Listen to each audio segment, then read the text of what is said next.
Hi there guys, it's Josh, your host from Recovery Talks 24/7. We have an amazing sponsor and they are called Money Wellness, who are sponsoring my podcast. They support you with all of your debt and they advise you on your finances and all the tips and tricks and how to save your money as well, and how to get help further with your debt.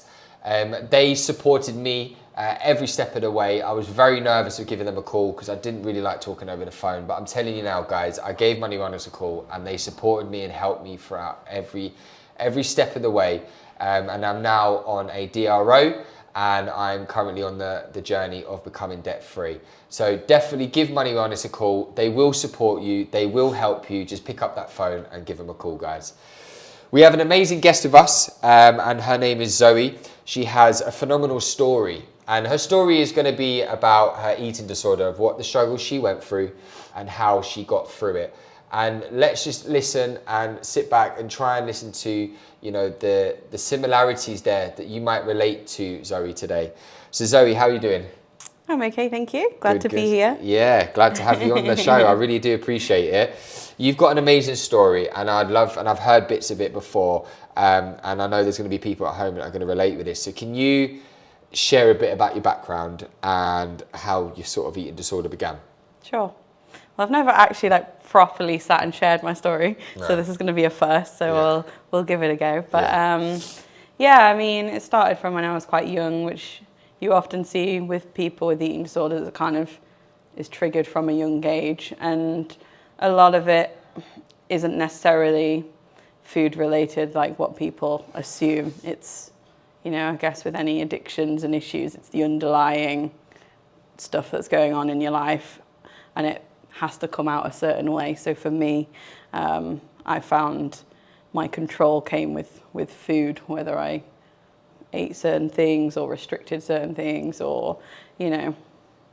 So basically I've been through quite a lot of childhood trauma, and kind of starting from an early age. I came from a bit of a broken home. Both parents also came from broken homes. So it's kind of a bit of a generational trauma. And I also came from a different country. I was born in a different country. And I grew up in an army environment as well. So very militant kind of environment, which is already off the bat very different from my friends at school, the average people.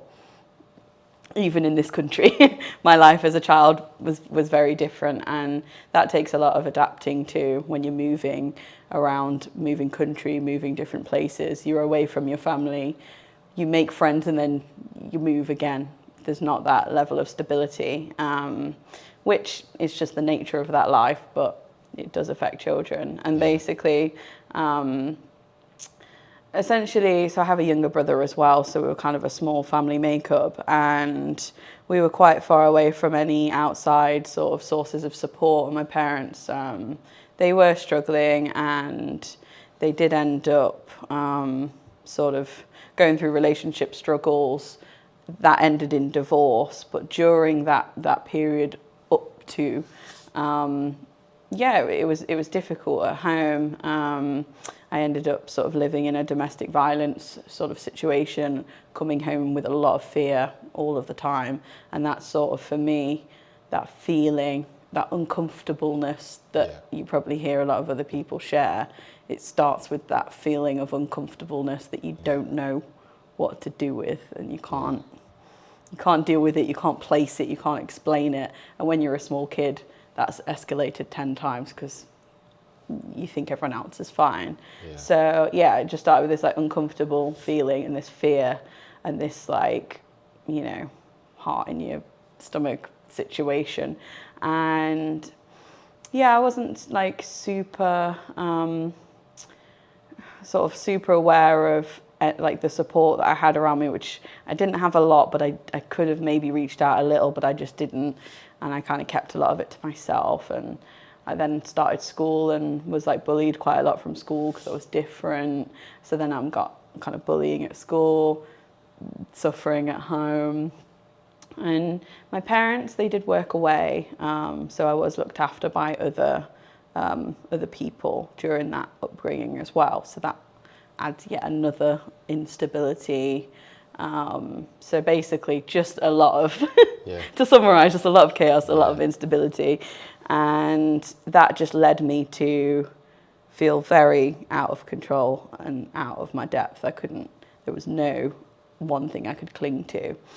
And essentially, when I look back even at my old school books from primary school, there would be lots of rules written down about what foods I could and couldn't eat, and big like red X's through these foods and stuff you wouldn't see in a children's, school book. Just in the middle of like my maths pages and all sorts, lots of like, it's kind of like an OCD thing, I guess. So I was just basically struggling, and I couldn't reach out to anyone.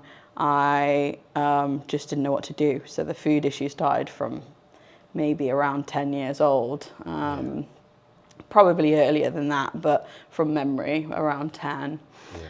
And essentially what led up to the main source of those issues was, so I was looked after by other people, and they were trusted people, but they turned out to be quite bad, and I ended up being sort of groomed, and then ended up in like being molested and then abused severely, horrifically, for quite some time without an escape. Yeah. And that really led me to feeling really sort of, can't really describe it, but almost like my body had been taken from me, and my life was taken from me. So at that point, it creates a disconnect, a mental disconnect from your own body, which is where sort of like body dysmorphia, you might have heard that term before, and that's sort of when you look in the mirror, you're not seeing what's real. Yeah. And that can kind of have a real connection with most eating disorders. So for me, that's a very short summary of, but ultimately it was a lot of trauma. Oh, definitely. So, yeah. So you've kind of given us, a beginning. You've had a lot going on anyway, growing up from such a young age. Obviously stuff that you didn't have to see when you were young. Yeah. Obviously things that were traumatic that you went through that you didn't have to go through. So a lot of it, I can understand that there was a cause to why, you got to the point of you was looking at yourself in the mirror and you don't appreciate who you are. Yeah.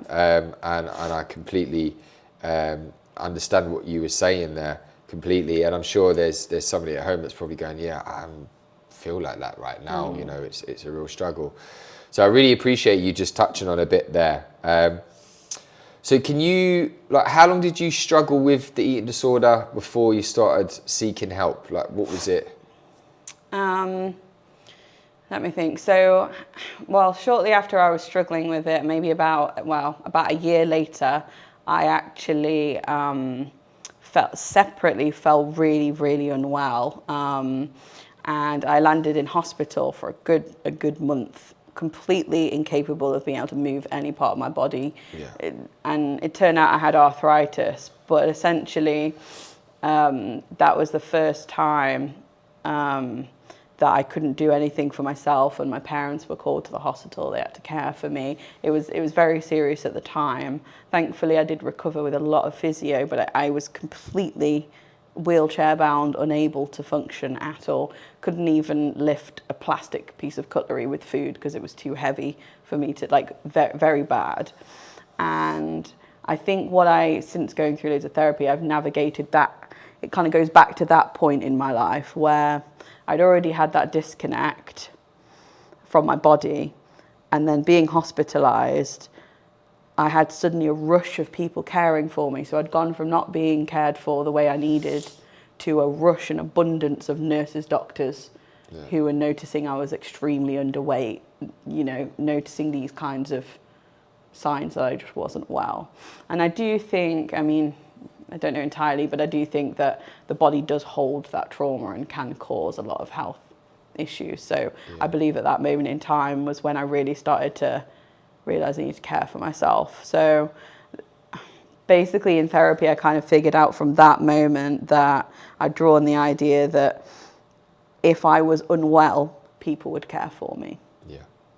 And I think that has been not so much of a problem anymore, but for most of the past 20 years that I've been struggling, it's always been this underlying, people won't care for me unless I'm on the verge of dying, basically.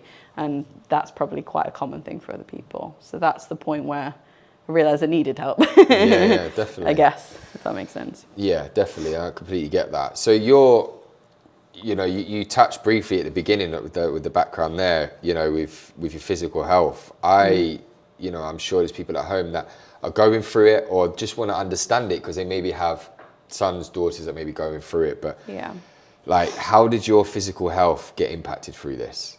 Because from what I remember when we spoke previously before off camera, you shared about some of the stuff that you went through, and I'd love for you to share that.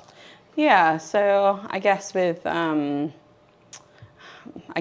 addictions and coping mechanisms, there are always consequences to those actions. And I think it's a tricky one with eating disorders because it can be hidden for quite some time because there aren't generally as harsh immediate consequences. It doesn't necessarily impact people around you because you can keep it hidden. It doesn't necessarily impact your health from the beginning, so you can go on and on and on, and then the health issues start. So it doesn't really impact you financially. You can still sustain a job or schooling with an eating disorder, so you can just keep going. So it's kind of, it's one of them really, but essentially, I'm trying to think what to say now. Like when you got to the point where it was really, really difficult. Yeah. And you was in hospital. Yeah, okay. And you was very ill. So what was it doing it to you physically? Like, what did you get told by people that it's dangerous what you're doing? I think what happened for me was I got into a routine of like over-exercising, overworking, overachieving essentially. And I just pushed myself way beyond burnout. I'd got like a graduate job, I'd done a degree, I've achieved all these things because, again, those consequences didn't happen for me yet. And I was still surviving, my health was just about getting me by. And then kind of the stress at work increased, the pressure, just pure pressure on myself to keep running after work, to keep lifting weights, to keep just trying to change my body to try and, I guess, reconnect back with it. And every time I looked in the mirror, I just didn't see who I actually was. I didn't feel like that was me. And I was just constantly trying to get to a point, and it just crashed and burned. My body just like, it couldn't go on anymore. And I think the point that I knew that there was something wrong was ultimately sort of like, so I guess I was struggling with like bulimia, so I was throwing up a lot in the evenings, and then it got to like more and more and more and more, and it got kind of so ridiculous that I had an idea that if I weighed the food that I consumed, I'd need to then essentially purge that same weight back out, and then that's gone then. So I've fed myself, but I haven't actually then kept it in my body. So I would like put like a bucket on the scales and throw up into the bucket and measure that exact weight. Say you ate like, I don't know, a 200 gram piece of chicken, that 200, I need to see that 200. Right. But that's not how the body works scientifically. The moment you eat, it starts to absorb the water out of the food, the weight disappears from the food. So you're just basically destroying your body. And my body just couldn't take it. I remember this one night I'd just thrown up so much I couldn't even stand. I was like collapsed on my bathroom floor, and I just knew how ridiculous this had gotten. And I'd split my stomach and I was throwing up blood. It got very bad. And I started having really bad heart issues, heart palpitations. My teeth started rotting away. My toothbrushes, all of my toothbrushes were just crumbling in my hands from the stomach acid. My teeth are still very jagged at the front, and it just happens eventually. You don't see it coming, and then it hits you all at once. And it landed me in hospital. I won't like delve too far into it, but I did also have like a car accident in the midst of all this, and that did trigger a heart issue. So now I'm in long-term heart failure, have to take medication, have already taken medication every day for 7 years now, and will have to take heart medication for the rest of my life because I've thrown up to the extent that, my teeth are everything's pretty bad. Yeah, definitely. And, in regards to doing all of this to your body, because obviously psychologically you're seeing somebody that you're not in the mirror. Obviously, the class is the body dysmorphia. Yeah.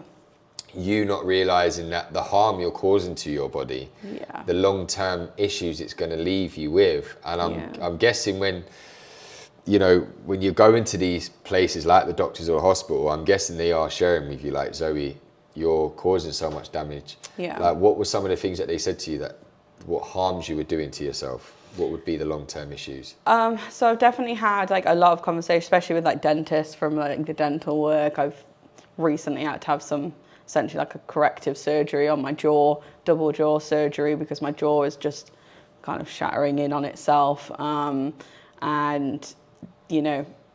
previously dentists are like, you've got to stop this. We can see, like, you're getting away with it, but it's only going to go so far. Your teeth can only protect themselves so far. Yeah. So dentists, again, they've kind of had to teach me ways to protect my teeth while still in recovery. Yeah. So I've sat and had little conversations with them, and that's things like not necessarily brushing your teeth straight afterwards, because it kind of brushes the acid straight into your teeth and can make it worse, and just trying to keep as good dental hygiene, like normal stuff, and just being mindful, really, not to be that obsessive, and that really damages your teeth. Things like my heart, they just basically said to me, I've been in hospital where my heart rate has been below 20 beats per minute. I've been like right on the edge of not even coming back, and doctors have just been like, it could take one time that you throw up and your heart could just like pack in, like it's that serious, you could just be gone. And I've taken part in like some sort of like trials to try and for medication. So I took part in a naloxone trial, which is actually used for sort of drug addiction, and they tested it on bulimia patients, because apparently it triggers the same part of the brain. It gets rid of that the satisfaction from like the food and whatever. So they did a lot of work with me as well, basically just giving me a lot of warnings of what can happen in the end. So you went through all of that, but I'm guessing from when you left them places and they're giving you all this advice, they're giving you stuff, it still must have been really difficult to absorb that information, because all you're clearly wanting to do is go home and get on with carrying on what you're doing. Yeah. There mustn't have been a time you absorbed in that moment. So through that time, when was there a specific turning point that you did start to realize, okay, I need to stop doing this? And you had to kind of get up and try and fight this? Yeah, I guess I've taken my recovery a lot more seriously over the past year, but I have been wanting to recover probably over the last 5 years and just struggled with it ultimately. But mainly because I wanted to get healthy, because I wanted to have a baby basically, and I didn't have a partner for a long time, so that wasn't really something that was viable anyway. And I was like looking into fertility treatment, and that's another thing that's been affected due to when you starve your body of food for so long, or you mess around with your nutrition, it stops your menstrual cycle. And I've had, I could talk all day about how long that's been affected for many, many years, and I'm having to repair that, and I've also just had to have an operation for that. And basically, it kind of just got to a point where I was like, I need to get myself healthy, otherwise that goal is never going to happen for me. And potentially it could harm a baby that I try to produce, because my health isn't in a peak position. So I have been working on it a lot more seriously over the past year. So that's been a big turning point for me, having a goal, a health goal, not a slim or to be stronger or slimmer goal. To just feel well and healthy as a goal has been a much better goal for me, not a physical appearance goal. Definitely. So through this now, obviously you wanted to recover over the 5 years, but you've like started to take it a little bit more serious. So I'm sure there's listeners at home and it's like, it's not easy, it's hard, and I can imagine it is hard. Same goes across the board for addicts, for somebody that's an eating disorder. It's not that easy just to stop like that. I'm sure there is just a process, so you have to go through a process, right? I think ultimately it is a really, really difficult. I mean, I personally class it as probably up there with one of the most difficult things to overcome, because you can't just give up food and avoid the topic. You have to continue to eat. You have to eat balanced. You have to try and eat well. And when you don't really have that rule book, you don't have that guide, it doesn't come easy to you. Everything is triggering, everything is hard. So for me, even entering a bathroom in those early stages of recovery was an immediate trigger for me. Brushing my teeth, so I still need to use the bathroom every time, so that's still a trigger. Brushing my teeth, I have to brush my teeth 2 to 3 times a day. Putting a toothbrush in my mouth, horrendous trigger for me. And they're all very normal things. So it's like the things that people think about are all like, oh, you have to eat every day, you have to go shopping. It's the small, it's the really nitty gritty, it's the small stuff. Brushing my teeth, it's never having escape ever of anything related to an eating disorder. Putting on a coat, you know when you put on something and it's just a bit tight and you're like, oh, something's changed here. You've not noticed. Yeah. You put on and you think, oh, this shirt felt different last time I put it on. It was a bit looser or it was a bit tight, you know, either or. And you're like, all these jeans are, you know, and something's shifted. You haven't really noticed. And then suddenly it puts like a fear, like a dread in my body. Like I haven't recognized it. So I'm not connected enough to my body. I should have known. I should have been taking care of myself. So it's all these tiny, tiny little triggers that are just built up into a day, and it's just purely filled with anxiety. So I feel like I'm navigating a forest every day of my life, and everyone else is just walking around just eating so normally and so happy as Larry. So yeah, it's quite tricky to overcome those things. Definitely, and I'm sure you can agree as well. You know, we spoke previously before we came onto the podcast, and you were saying that it's really hard to, because like you said, it's everywhere. Food's everywhere.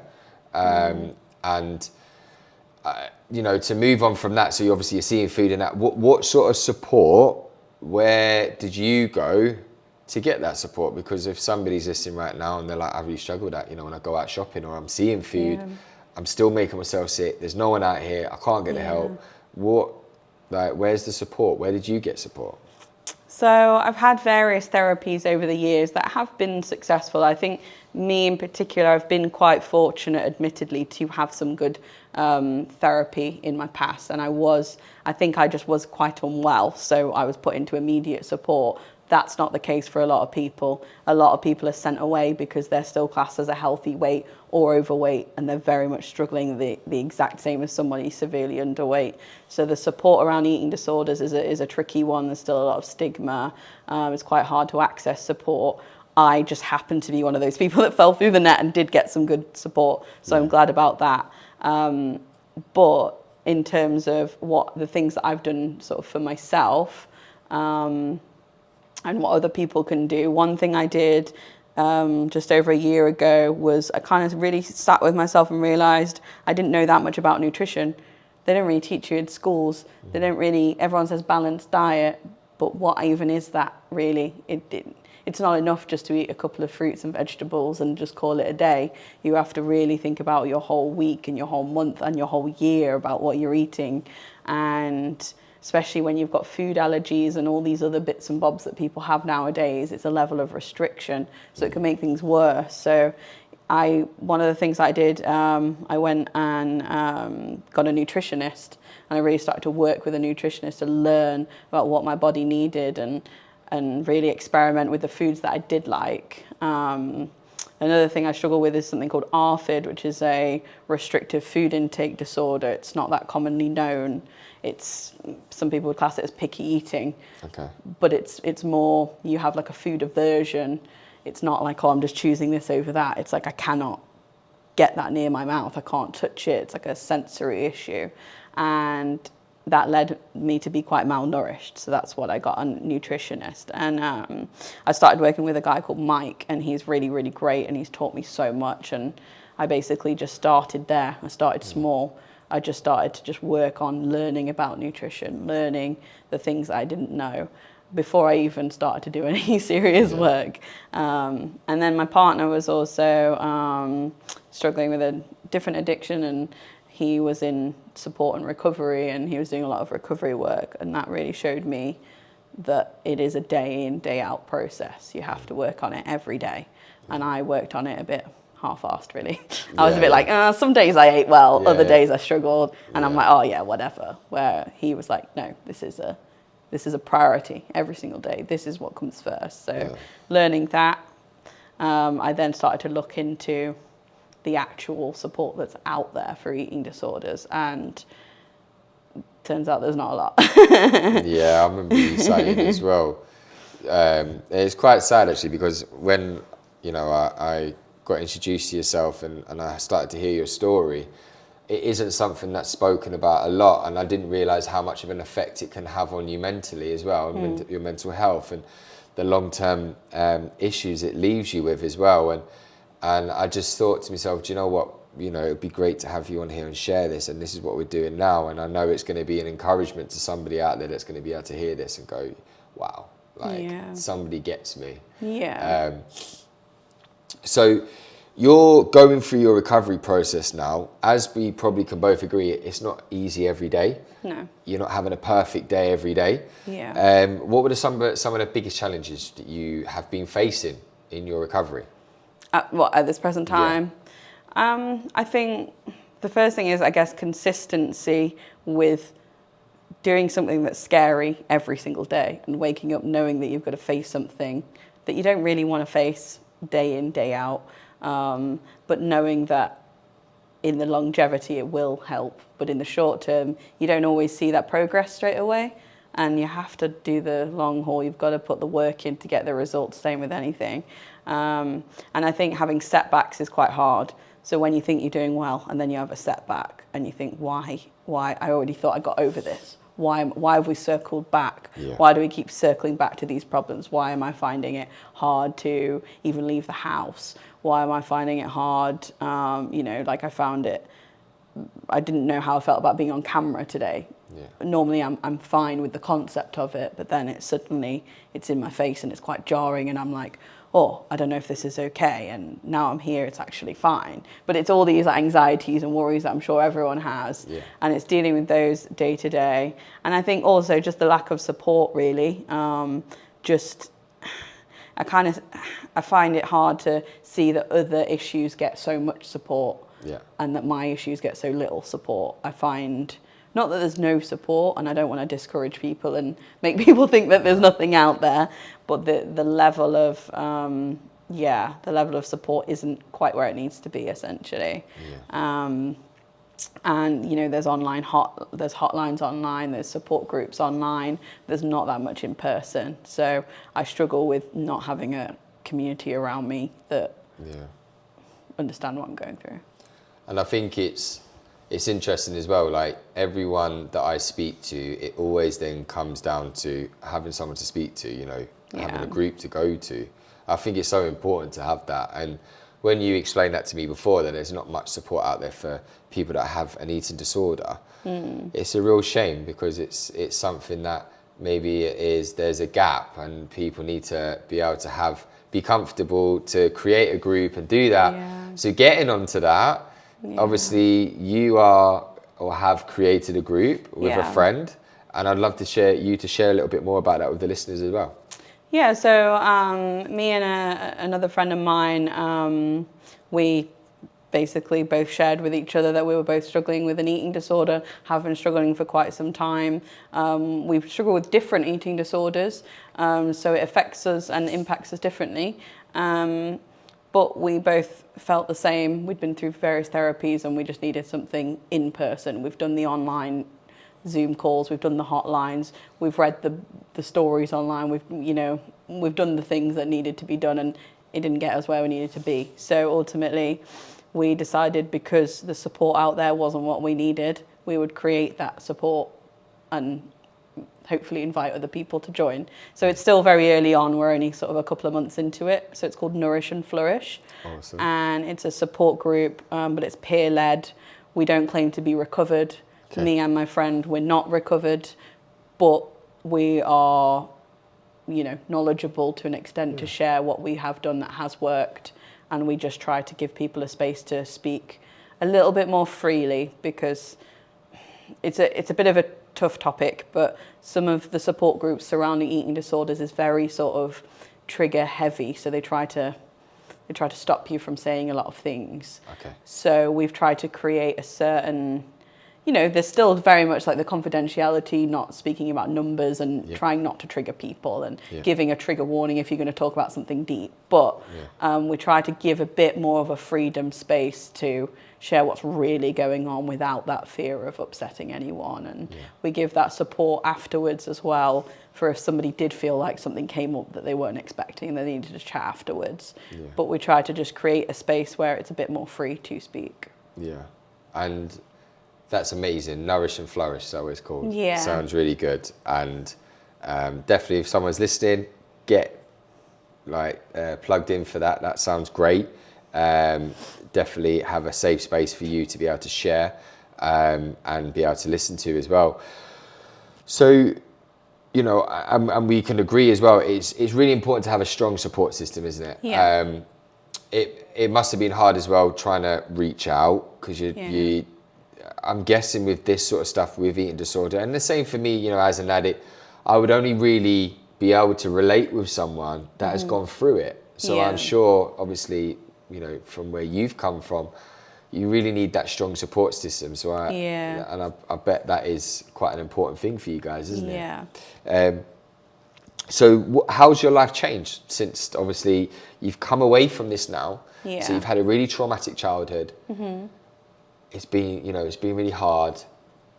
You've then got onto, the eating disorder and body dysmorphia, and you're going through these mental health. What I want to know is how did you get out of this? Like, how is your life now changed through all of this madness? I think ultimately, when I was young, the best way I can describe how I felt was like I was like the punching bag of the universe, that I was chosen to be just attacked, and I was the person that everyone took out their issues on. And as I grew older and went through a lot of therapy, I realized that I'm also punching myself by doing this behavior. Although it's a coping mechanism for my stress, I am continuing to harm myself. And I think some of the realization is hitting me definitely this year. I've just been through 2 major operations that it's been tough. It's been really hard to overcome. And I think they're real wake-up calls to, how important recovery is, and that I just need to keep going to get myself healthy, and I will reach those goals. And I don't need to be that punching bag to the world or to myself anymore. And I guess, it's similar with other addictions as well. You're only harming yourself ultimately with what you're doing. And it's the same with what other people have shared from their stories. It's a real difficult one when no matter how much crazy shit happens, no matter how bad things get, you still can't crack it. You still can't get over that ledge to the other shiny side. And it does take time. And I think sometimes just realizing that you can't achieve it all in one go. So even if in the next 6 months, you're just able to make maybe a bit of a meal plan for yourself, a balanced meal plan, and you just learn about nutrition, even if you've not taken that step to do anything extreme, but you've just educated yourself a little bit more on something that you don't know, or just learned a new recipe to cook that might be scary, or you've just tried a new food that might seem that's just one snippet of a step that you can take. And then, as you know yourself, recovery is a collection of those small steps. So things like that. And it's a massive achievement as well, isn't it? It's really patting yourself on the back and going, it's, to some, and this is the thing as well, it's great because we're able to talk like this, because some people on the outside won't understand it. And, your story today is going to give somebody outside that doesn't understand to understand. And to realise that these, to people outside, it's small little things, but to us, they're massive. And I think people really need to understand and listen, whoever's listening now, is, be proud of yourself. Like, just doing that one little thing, that's huge. And you should applaud yourself. So what advice would you give to somebody right now, Zoey, that's listening on here, that is either going through what you are going through and they just can't see a way out? What advice would you give that person? I think I mean, from my earlier days, I very much felt very isolated. I didn't know other people struggling with an eating disorder. So if I'm in a position now, again, like that, where I don't know anybody, I don't want to speak to a hotline. I don't want to do all these things. I don't have a nutritionist. I don't have a therapist. If it is just me trying to claw my way out, I think the first step is just to start being kinder. One of the things that I did early on was I started just to challenge how much I was looking in the mirror. That was a really small thing that I could do. I found myself body checking a lot, which is where you stand in front of the mirror and literally, squeeze your body, look at your body, pick at your skin. Just trying to get rid of the obsession of needing to look at myself a lot. So that's a step that can be a little step forward, even if it's looking in the mirror but limiting the time, that you're not standing there for 2 to 3 minutes. It might be a 10-second look and then you're gone. I did actually get rid of my mirrors in the beginning, so I went a bit extreme, but just something small. It doesn't have to be like start cooking and doing all these things. It could just be looking at those sort of micro behaviors and seeing what you can do to adjust those. And like things like trying to squeeze into clothes that really are uncomfortable, and you kind of, maybe you've gone up a size and you don't quite want to hear it, or you don't want to sort of admit that you might have gone up a size, because that can be quite triggering. Just knowing that your body deserves to be in comfortable clothing, in sort of looser fitting, comfy clothing, and just allowing yourself, it doesn't matter what size that item of clothing is, nobody else knows, no one's ever going to know. Just wearing something loose fit, even if it's, if it's a woman who wears like a men's shirt, goes out and buys a men's shirt just so it's a bit looser and a bit, broader. Just doing the small things that are really early stages of just being kinder to yourself, because that's ultimately what the whole process is about. So, yeah. That's amazing. That's the only thing I can say from like the really smallest things I can think. Yeah, that's really good advice. So what are sort of your goals and aspirations now for your future, like to continue your recovery journey? Do you have any sort of goals that you want to reach now that you never thought you would reach before? I think some of them are, I guess, bigger goals. I'd like to have a child in future, the next few years, and I need to get myself healthy. Part of that does feel a bit frightening, because healthy in a health journey is also quite triggering. But I want to just be able to do it slowly and give myself patience and time just to find things that I enjoy again, find different like modes of exercise that I do like, find different foods that I like, and just try to be calm and gentle, try not to stress too much, keep running my recovery group with my friend and hope that builds up. So I want to focus on that quite a lot. Keep educating myself about nutrition. So nothing like, no like crazy big goals, but just to kind of keep on the path that I'm on, and then just see where I go. But definitely I want to be kinder to myself. I want to just be able to be consistent in my recovery and not slack off and not give myself excuses. So that's amazing. So it's Nourish and Flourish. Nourish and Flourish. And where is it that we can go on to? Like, where can the guys go on to? So we're on Facebook at the moment. So it's still kind of fresh and new. Okay. I'll give you the details that you can post. But it's on a Thursday evening at In Spirit of Arts in Derby. And so we have a Facebook page that's already up and running. We post some stuff on there.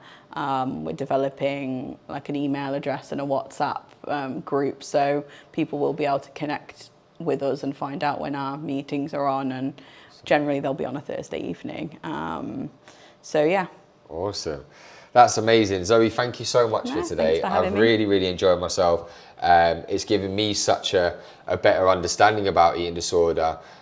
Realizing how much of an issue it is, and it's a quiet issue, and there's not a lot of people that are able to speak about it. But today, you've put a voice to it, you've got lived experience, and you've been able to share that with somebody that may be listening, and they definitely would have got something from your story. So I really appreciate it, Zoe. Powerful stuff.